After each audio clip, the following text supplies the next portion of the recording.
going, everyone? Welcome to the Stock Market Morning Prep video for Tuesday, July 28th. Well, we have 5 days in a row we're down in the markets, and believe it or not, seasonality trends actually panned out again.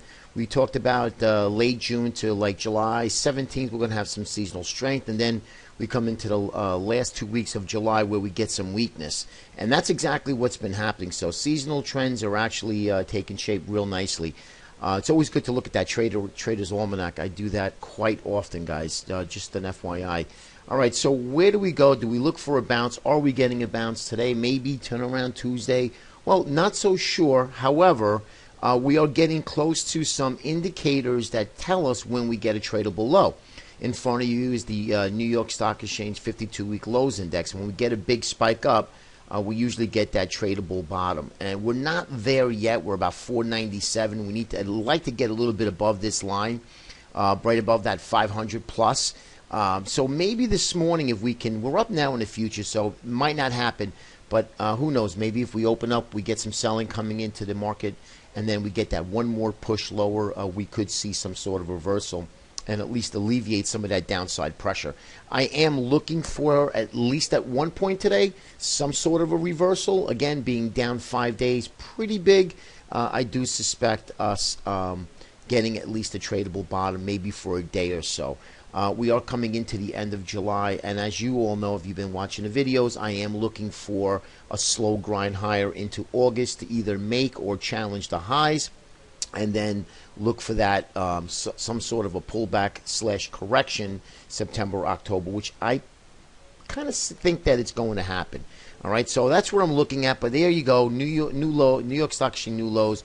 Let's see if we get one more push up. That'll really put us into an area where I feel that we may be bottoming, at least for a day or so. Okay, now let's take a look at the indexes. Another reason why we hit some short-term target spiders at the 200-day moving average.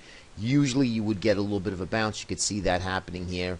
We did pierce below it, and then we bounced back up again. So I do suspect we are at critical, pivotal areas where we could see a market turnaround here, at least again in the short term. Take a look at the IWMs. Quite nasty, as you can see. We can roll right over. Russell really took it on the chin. Again, good gauge of risk here, guys, and this is telling us that markets are getting fearful again.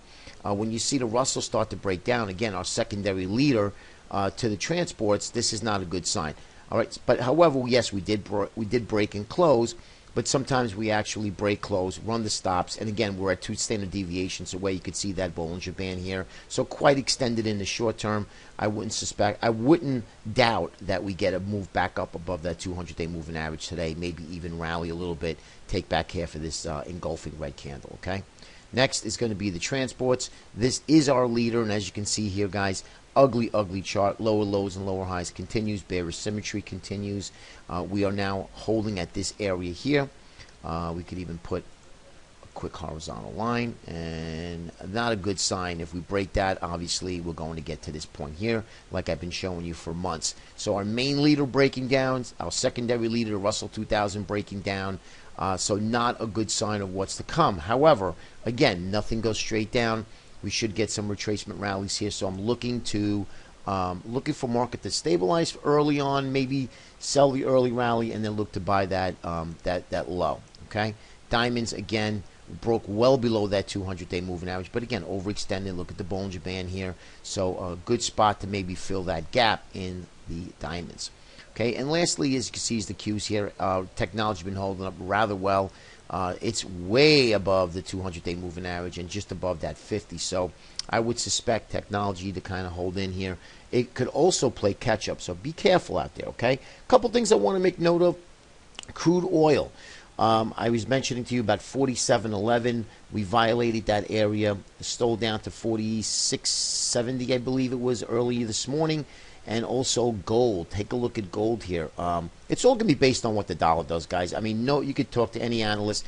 It's what the dollar is going to happen. If the dollar starts to rally, then you're going to see continued pressure on commodities. The Pacific Rim, a lot of the Asian traders have been really selling commodities really, really hard since they couldn't sell stocks. So you might get a little bit of a bounce on commodities such as gold, crude oil, Keep an eye on the grains as well, because they may give you a good opportunity of some sort of reversal. Again, just to alleviate some downside pressure. Do we go up from here? No one knows, but at least we're so oversold that I would suspect some sort of a bounce coming from there, okay? 2-day Fed meeting to starts off today and concludes tomorrow. Be careful. Watch out what Janet Yellen says. Have a great trading day. We'll speak to you tomorrow. Take care, everybody.